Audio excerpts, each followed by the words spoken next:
Hey everybody, what's going on? Welcome back to the show. In today's gaming news, Silent Hills is canceled, State of Decay Year 1 launches tomorrow, and coverage from the Witcher 3 preview event is here. In maybe a not so surprising turn of events, Konami is having issues, so much so that their highly anticipated upcoming Silent Hills game is getting the boot. In response to rumors floating about this weekend, a Konami representative told Game Informer, Konami is committed to new Silent Hill titles, however the embryonic Silent Hills project developed with Guillermo del Toro and featuring the likeness of Norman Reedus will not be continued. Now I say that it's maybe not so surprising because Konami has been seemingly going through a bunch of issues. All of the problems that they've been having with Kojima removing his name from projects that he worked on and projects that he was supposedly going to be working on in the future, and then just, I believe today, they decided to voluntarily remove themselves from the stock exchange. There's just like a whole hot mess of stuff going on. I am honestly baffled though. To go along with this, PT, the playable trailer for Silent Hills, the wildly successful viral marketing thing that they did with that's going to be removed from the PlayStation Store, I think in 2 days from now. It's actually going to be on April 29th. So yeah, there's just a couple more days with which you can download and try out PT. They seem to be falling apart at the seams. I was incredibly excited for Silent Hills, and to hear that it's not going to be happening after how successful PT was for them, there's got to be some internal issues taking place here that I'm just not catching on to. But it has me a bit concerned. It also, once again, has me saddened to hear that Silent Hills is not happening anymore. Luckily enough, to quickly turn my mood around is the upcoming launch tomorrow of State of Decay Year 1 Edition. The Year 1 Edition is a remastered 1080p version of the game that includes both the Lifeline and Breakdown DLCs. Also coming are new weapons, vehicles, gameplay features, and achievements. This is going to be available on the PC and Xbox One for $29.99. Also, previous State of Decay owners can receive a 33% discount and will have access to an exclusive new character. This is pretty exciting news for me because, with the exception of The Last of Us, State of Decay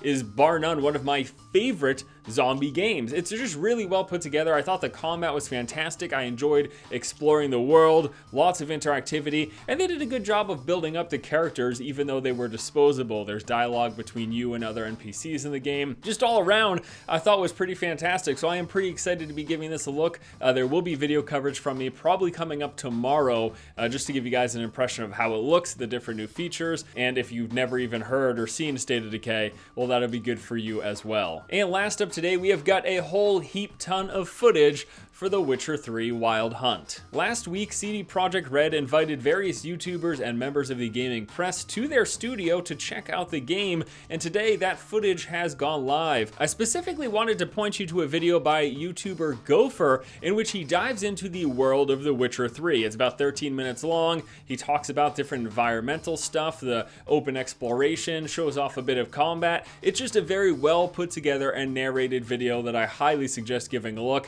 There is a ton of footage out there for The Witcher 3 Wild Hunt. If you are excited about that game, you won't be disappointed this week because there's a lot for you to watch. A couple of other big things that happened over the past couple of days. We had the reveal of Black Ops 3, some footage and stuff, and a trailer that you can take a look at. And then, of course, the big controversy over the weekend is the realization that Steam is allowing modders to charge for their work, basically.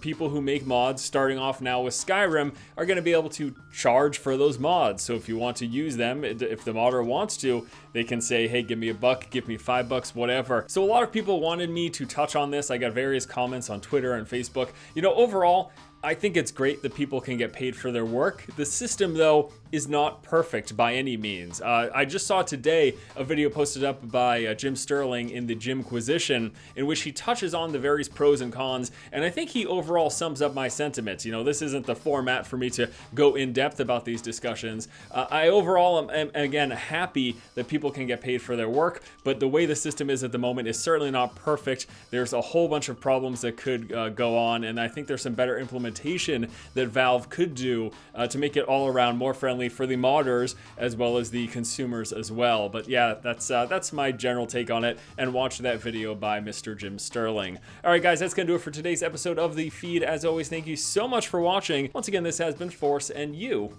have just been force-fed. One of the biggest arguments I've seen against this whole charging for mods thing is people saying, you should do it for the love. You should just make mods because you love it.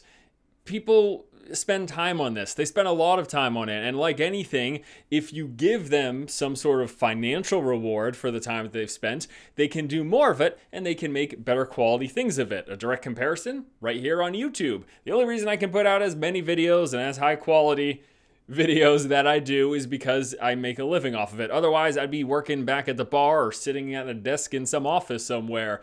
It's just how the world works. Money makes the world go round. And we could get more, better mods because of this. That is a great thing. Or, you know, you could just continue to be selfish and want everything for free. That's an option as well. Way to go.